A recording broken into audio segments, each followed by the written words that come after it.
আমরা সন্তান হারা মা, সন্তানদের যে অবস্থা 72 ঘন্টা পেরিয়ে গেছে, এই সন্তানদের করুণ অবস্থা দেখে আমি মা সহ্য করতে পারি নাই, বাসায় থাকতে পারি নাই।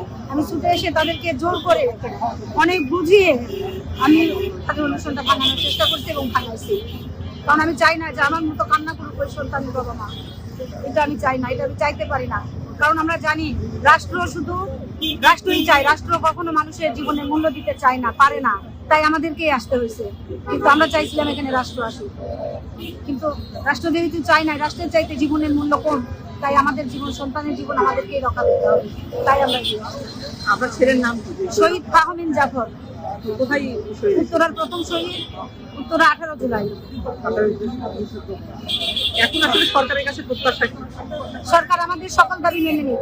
জুলাই সনদ বাস্তবায়নের জন্য ছেলেগুলো এই অবস্থা, সেটা মেনে নিতে হবে। যে 16টা অধ্যাদেশ বাদ দিয়েছে পুরোপুরি মেনে নিতে হবে, গুণাগুণ মেনে নিতে হবে। তাছাড়া আমরা আজকের 3টা ছেলের অনশন ভাঙাইছি, আগামী দিন আমরা সবাই নেমে যাব। আমরা কখনোই ঘরে বসে থাকার নয়, ঘরে বসে থাকবো না। আমি সর্ব জায়গায় একটা কথা বলি, আমার সন্তান বলে গেছে, আম্মু আমি মারা গেলে তুমি রাজপথে থাকবা। আমার সন্তান আমাকে রাজপথে রেখে গেছে এই দেশ সংস্কারের জন্য, আমরা সংস্কার করেই ছাড়বো।